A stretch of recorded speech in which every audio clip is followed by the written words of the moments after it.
Los Kansas City Chiefs, o los Jefes de Kansas City, son una franquicia profesional de fútbol americano que comenzó su andadura jugando en la liga AFL, la American Football League, de la que fue miembro fundador en 1960 con el nombre de Dallas Texans, y fue el equipo más ganador de la misma con un récord de 87 partidos ganados, 48 perdidos y 5 empatados entre 1960 y 1969. La AFL, que se concibió como alternativa y competencia de la otra liga, la NFL, ya establecida, los Chiefs y los Packers se midieron en el primer partido del campeonato AFL-NFL, el que después se conocería como el Super Bowl I. En Los Ángeles Memorial Coliseum, los Chiefs se encontraban con los poderosos Green Bay Packers de la National Football League de Vince Lombardi el 15 de enero de 1967, primera final del Campeonato Mundial AFL-NFL, más tarde conocido como el Super Bowl. Al principio, todavía como Dallas Texans, ganaron el campeonato de la AFL en 1962 y se trasladaron a Kansas City, Missouri, al año siguiente, donde conseguirían otros 2 campeonatos, los de 1966, ya con el nombre actual de Kansas City Chiefs, y el de 1969. En el Super Bowl IV, que se disputó en 1970 en Nueva Orleans, a los Minnesota Vikings por un tanteador final de 23-7. Luego obtendrían más títulos a lo largo de su historia, pero de eso hablaremos más adelante.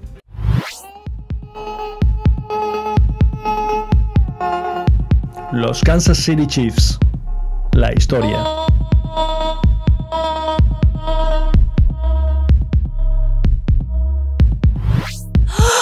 Empecemos por sus orígenes. Nos remontamos a 1950. El creador de los Kansas City Chiefs fue Lamar Hunt, hijo de un magnate petrolero de la ciudad de Dallas, en Texas.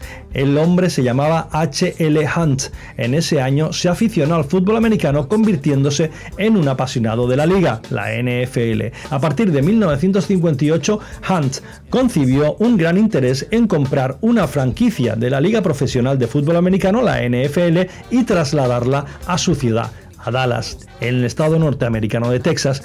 Su deseo de asegurar una franquicia de fútbol profesional se intensificó aún más después de ver el histórico partido del campeonato de liga NFL de 1958 entre los Baltimore Colts y los New York Giants.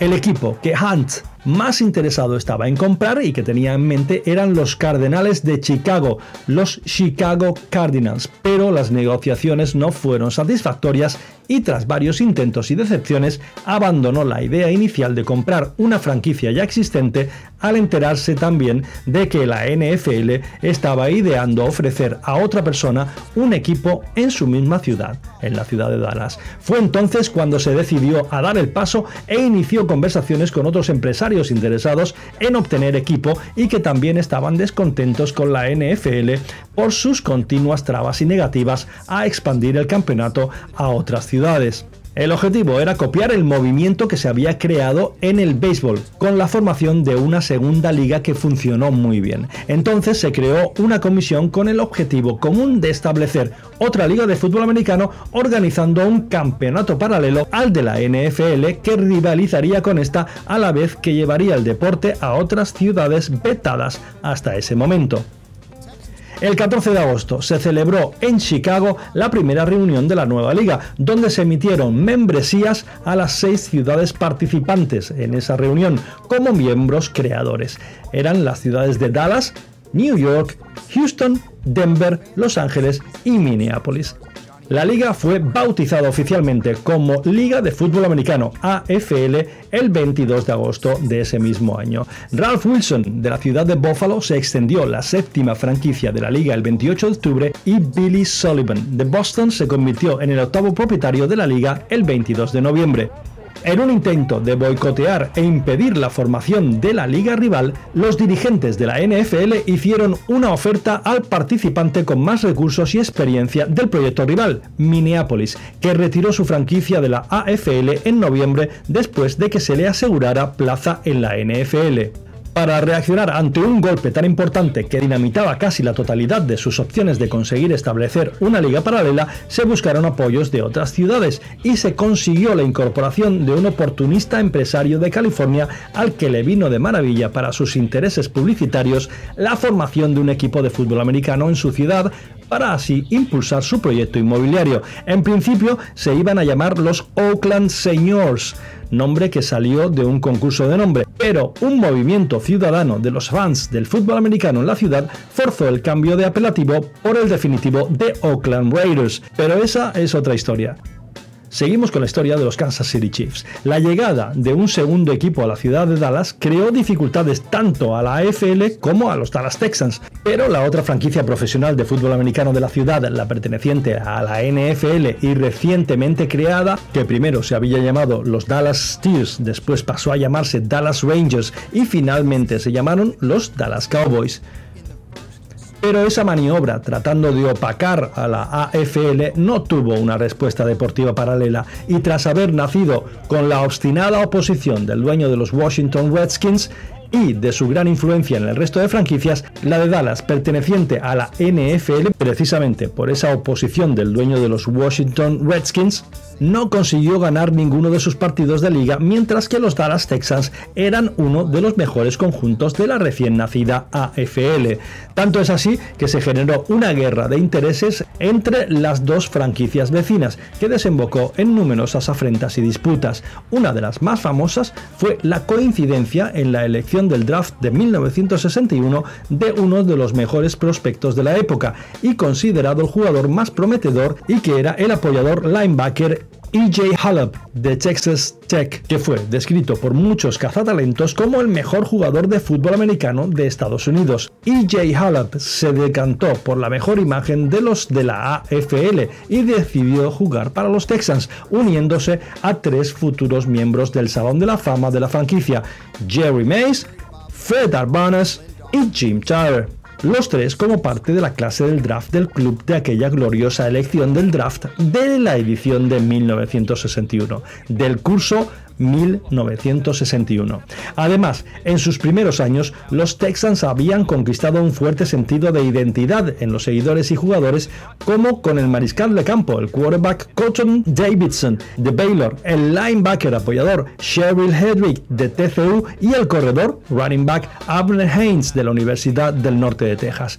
Los Texans promediaron 24.500 espectadores en sus partidos de casa, el promedio más alto de la liga.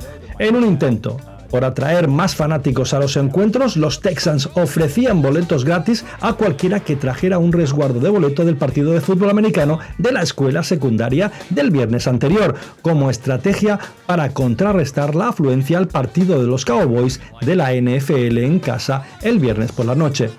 La aparición de los Texans en la escena del fútbol americano fue colosal y brillante, siendo un escaparate fabuloso para la AFL, que ganaba a la NFL de largo en imagen en el sur de los Estados Unidos. Los Cowboys no eran rivales y el dominio de los Texans en Dallas era evidente. En 1962, los Dallas Texans se aseguraban el triunfo en el campeonato de la División Oeste de la AFL con un récord de temporada regular de 11 partidos ganados y tan solo 3 perdidos. El equipo ganó el campeonato de la AFL, la American Football League, con una acción magistral del pateador Tommy Brooker, que convirtió un gol de campo, un field goal de 25 yardas durante el segundo tiempo extra del partido por el título contra los Houston Oilers, dando a los Texans de Dallas la victoria por 20-17. Al haber dos equipos de la misma ciudad, al final de esa misma temporada de 1962, era evidente que Dallas no podía apoyar a dos equipos, no se podía sostener. Y a pesar de que los Texans habían tenido mucho más éxito en el campo, el dueño de la franquicia, Hunt, investigó la posibilidad de trasladar a su equipo a otro lugar durante la temporada 1963 y barajó las alternativas de Miami, Atlanta, Seattle y Nueva Orleans. La prioridad de Hunt era encontrar una ciudad a la que pudiera viajar fácilmente desde Dallas, una vez descartadas todas las anteriores porque en su favorita New Orleans no podía asegurar el estadio de Tulane debido a que la universidad no quería que su programa de fútbol compitiera con el de un equipo profesional. Se decantó por Kansas City, en Missouri, donde el alcalde H. Roe Bartle lo convenció de que llevara a su equipo al Medio Oeste. Las negociaciones de Kansas City se habían llevado a cabo en secreto. En varias ocasiones, Hunt y Jack Steedman estuvieron en Kansas City y se reunieron con empresarios sin el conocimiento del público en general. Bartle presentó a Hunt como el señor Lamar en todas las reuniones con otros empresarios de Kansas City. Steedman fue presentado como Jack X. Todo muy secretista por el temor a una maniobra a la contra por parte de la National Football League, la NFL. El apoyo que el equipo recibió de la comunidad de Kansas City antes de que el equipo anunciara la mudanza fue extraordinario. Hunt hizo que el traslado dependiera de la capacidad del alcalde Bartle y la comunidad de Kansas City para garantizarle 35.000 espectadores de media en la venta de boletos de temporada, es decir, los abonos para la temporada. Hunt había establecido este número ya que era la asistencia promedio de los Texans al Cotton Bowl de Dallas. Una campaña ambiciosa tomó forma para cumplir con la garantía de Bartle a Hunt de triplicar el mínimo de entradas para la temporada que los tejanos habían disfrutado en Dallas. El alcalde de Kansas City, con ese objetivo, también prometió agregar 3.000 asientos permanentes al estadio municipal, así como 11.000 asientos temporales en las gradas supletorias. Junto con Bartle, varios otros ciudadanos prominentes de Kansas dieron un paso adelante para ayudarlos en sus esfuerzos, reuniendo a más de 1.000 trabajadores para vender abonos de temporada. Bartle llamó a su oficina a 20 líderes empresariales y les pidió que formaran una asociación, que más tarde se conocería como The Gold Coats, cuyo único objetivo era vender y retirar los pagos de los 35.000 abonos requeridos. Tal fue la eficiencia que The Gold Coats, los abrigos dorados, tuvieron que vender abonos de temporada a personas sin saber siquiera el nombre del equipo, ni de dónde venía, ni quién era el dueño, en qué liga de fútbol jugarían, quiénes eran los jugadores o entrenadores, ni cuándo el equipo jugaría su primer partido en Kansas City, o siquiera dónde jugaría. Hunt le dio a Bartle un plazo de 4 meses para realizar esas ventas. Bartle y The Gold Coats lo consiguieron en tan solo 8 semanas.